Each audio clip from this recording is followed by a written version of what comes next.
አካታችና ሁሉን አቀፍ የሆነው ሀገራዊ የምክክር ጉባኤ ከጫፍ እስከ ማዕከል ያሉ የህብረተሰብ ክፍሎችን በማቀፍ ለዘላቂ ሰላምና ሀገረ መንግስት ግንባታ የማይናወጥ መሰረት እየጣለ ነው። ምክክሩ የህዝብን እውነተኛ የልብ ትርታ በግልጽ በጠረጴዛ ዙሪያ ማምጣቱ የትላንትን መራራቅን ታሪክ ያድርገዋል። በተለይም የትኛውንም አካል ሳያገል የሁሉንም ዜጋ ድምጽ በእኩልነት ያስደመጠ ታሪካዊ መድረክ መሆኑን ተመካካሪ አካል ጉዳተኞች ይናገራሉ። እንግዲህ ሀገራዊ የምክክር መድረኩ በጣም ጥሩ ነው። እኛም ተሳትፈናል። ሀሳቦች በበላይነት እንዲንጸባረቁ የሀሳብን የበላይነት አክብረን የቆየንበት ጊዜ ነው። ከምክክሩ እንግዲህ የተሻለች ኢትዮጵያን እንጠብቃለን። የህዝቦች መከባበር፣ መሰማማት እንዲሁም ደግሞ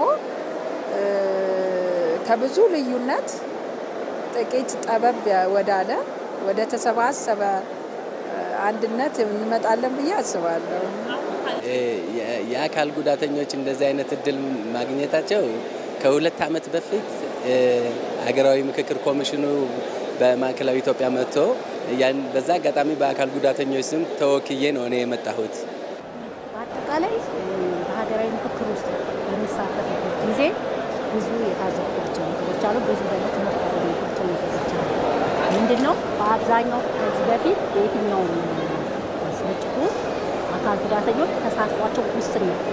አሁን ባለው ሁኔታ ግን ከክልል እስከ ፌዴራል ድረስ ከታች እስከ ላይ አካል ጉዳተኞች ተወክሎ የመጡበት ሁኔታ አለ። የሀገራችን ሁኔታ እንረዳለን ያገባል ብለው የተሰበሰቡበት ሁኔታ ነው። ምክክር ኮሚሽኑ ይሄንን ዓላማ ይዞ ሁሉንም አካታች በማድረግ ስላመጣን በጣም ደስ ብሎኛል። እንደ ፌዴሬሽን ደግሞ የራሳችን ዓላማ አለን። ሁሉንም አካል ጉዳተኞች ያካተተ ኢትዮጵያ እንድትሆን እንፈልጋለን። ስለዚህ ምክክሩ እኛን አካል ጉዳተኞችን ያቀፈ በመሆኑ በጣም ደስ ብሎኛል።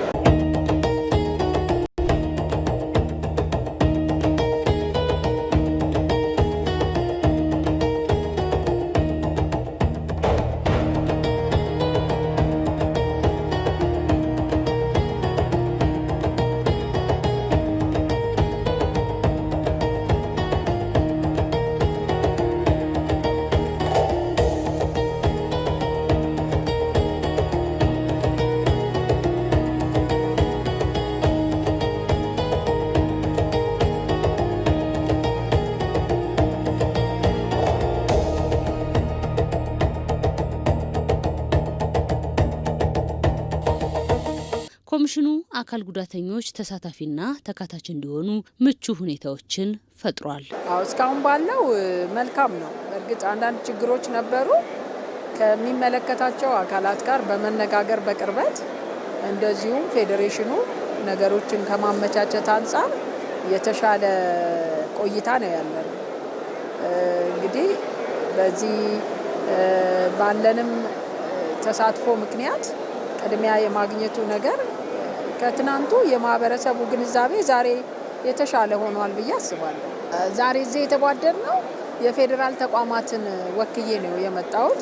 በፌዴራል ተቋማት የአካል ጉዳተኞች ማህበራት ፌዴሬሽን ነው። ዛሬ የተመረጥኩት የአካል ጉዳተኞች ማህበራት ፌዴሬሽንን አንድ ተወካይ ነበረ የሚፈልገው። ከዛ ውስጥ ተመርጬ ነው ወደፊት የመጣሁት። ስፔሲፊክ በዚህ ጉዳይ የአካል ጉዳተኞች ተዋጽኦ ይኑር ብሎ ወደፊት የሚገፋ ስሜት አላየው። ነገር ግን ምናልባት እንግዲህ ከቦታ ከመቀመጥ አንጻር ትይዩ ቦታ ወይ ደግሞ ገላጣ ቦታ ከሆነ እጅ ስናወጣ ቅድሚያ የማግኘት ነገር አለ። እሺ፣ በመጀመሪያ ወደዚህ ከመምጣቴ በፊት ኮሚሽኑ ያው በሜሴጅ ተግባብተን ነበር እና ወደዚህ ከመምጣቴ በፊት የምናገረው ምንድነው የራሴን አስተርጓሚ ይዤ ነው የምመጣው ብዬ ስጠይቅ አይ በእኛ በኩል አመቻችተናል ብለውኛል። እና በዚህ አጋጣሚ ደግሞ ወደ ምክክር መድረኩ ስመጣ ትንሽ የመጀመሪያ ስለሆነ መክፈቻው ላይ ችግር ተፈጥሮ ነበረ።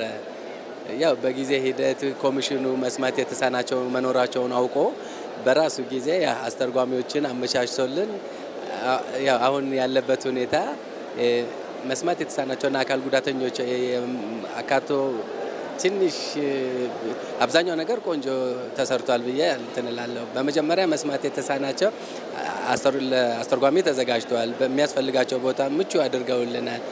ስለዚህ በአጠቃላይ አካታችነቱ ጥሩ ሽፋን አለው ብዬ ነው የማስበው።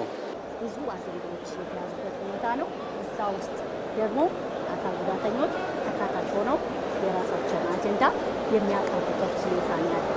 በዛ በጣም ደስ ብሎኝ እየተሟገትን እየታገልን እዚህ ደርሰናል። በተለይ እንደ መስማት የተሳናቸው ደግሞ መስማት የተሳናቸው የሚያስፈልጋቸው ትልቁ አጀንዳ ምልክት ቋንቋ ቋንቋ ደግሞ የሀገሪቱ የኢትዮጵያ ቋንቋ ሆኖ እንዲመዘገብ ህገ መንግስታዊ ሰጠው ፈልጋለሁ። ስለዚህ በዚህ በምክክር ኮሚሽን ውስጥ ይሄንን ዓላማችንን ለብዙዎቹ በማሰራጨት ብዙዎች ደግሞ ግንዛቤ ወስደው እኛንም የደገፉበት ሁኔታ አለ። በጣም ደስ ብሎኛል። ምናልባት ወደፊት ብዙ የምልክት ቋንቋ የሚስፋፋበት የሀገሪቱ ሁኔታ የስራ ቋንቋ ሆኖ ይሄዳል ብዬ ተስፋ አደርጋለሁ። ይሄንን ይዤ ነው የወጣሁት። ስለዚህ መስማት የተሳናቸውን ያላካተተች ኢትዮጵያ ሙሉ አይደለችም ብዬ ስለማምን ይሄ ምክክሩ ወደፊት ብዙ ተስፋ ይዞ መጥቷል ብዬ አምናለሁ። በሌላ በኩል ደግሞ ሌሎች አካል ጉዳተኞችን በምናይበት ጊዜ ብዙ አስተዳደራዊ ችግሮች አሉ። የፖሊሲ ጉዳይ አለ። ሌሎች ደግሞ ህገ መንግስቱ ላይ መሻሻል ይገባል።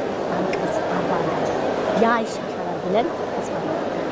ስለዚህ አንድ በመቀራችን ይሄንን የሚሻሻል ሁኔታ ይፈጠራል ብለን አምነን ስለደረስ ነው ተስፋ አደርጋለሁ። በተጨማሪ ደግሞ በአንቀጽ የቋንቋዎች ላይ አንቀጽ 5 ይመስለኛል ቋንቋዎች ሁሉም እኩል ናቸው ይላል። እዛ ቋንቋ ውስጥ ደግሞ መስማት የተሳናቸው ይካተታል ማለት ነው። ስለዚህ ይሄንን ማህበረሰቡ ተረድቶ የእኛን ቋንቋ በሀገሪቷ በሙሉ በመሆኑ ብሔራዊ ቋንቋ እንመስላለን። ይሄንን ይካተት ማለት ነው። ይሄንን ይመስላል። አመሰግናለሁ።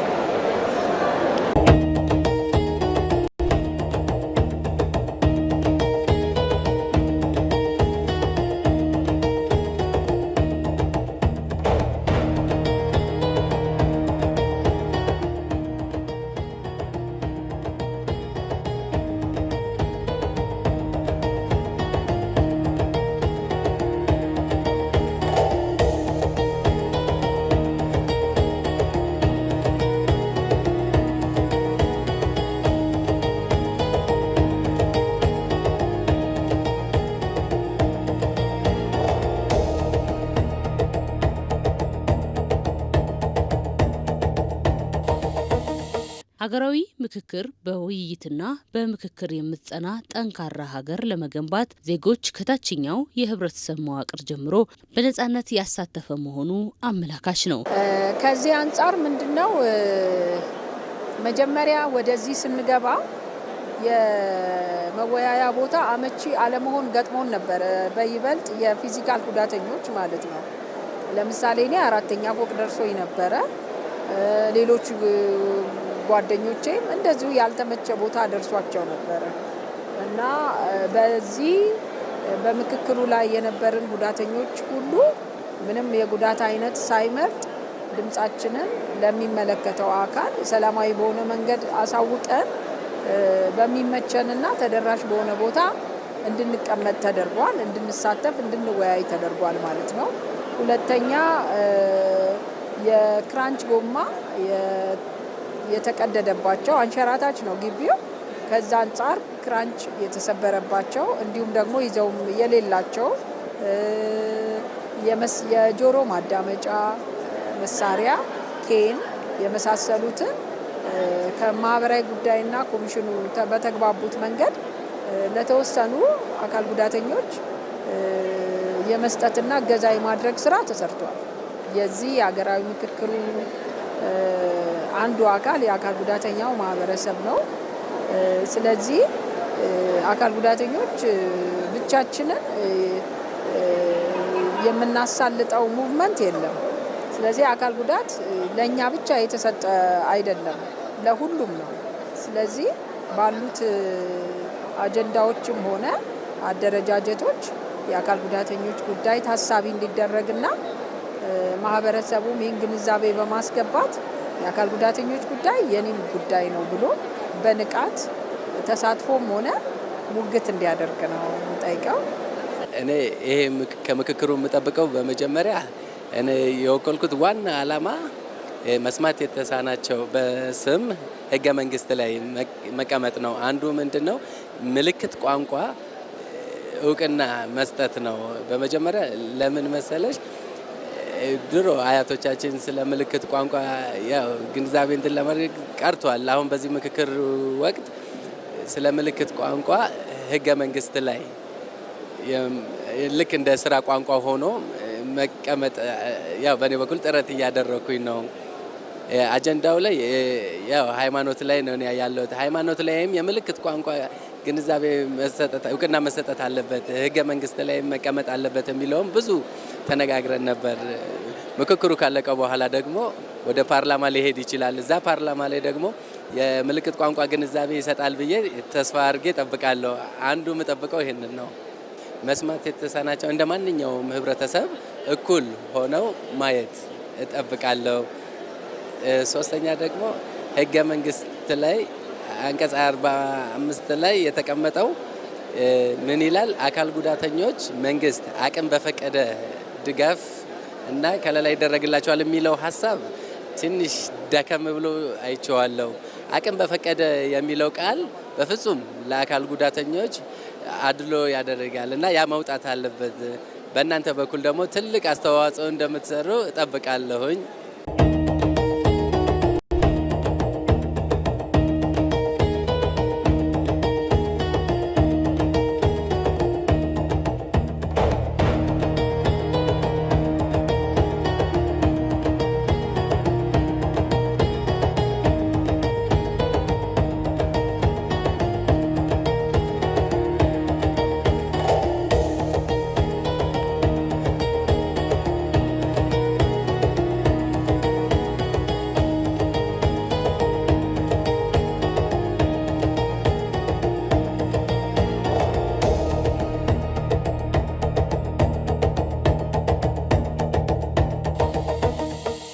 ከጥላቻ ይልቅ የጋራ መፍትሄን ከመራራቅ ይልቅ መቀራረብን ያስቀደመው ሀገራዊ የምክክር መድረክ ኢትዮጵያን በጋራ በስምምነት የምትመራ አዲስ ሀገርን የሚገነቡበት ታሪካዊ እድልም ይፈጥራል።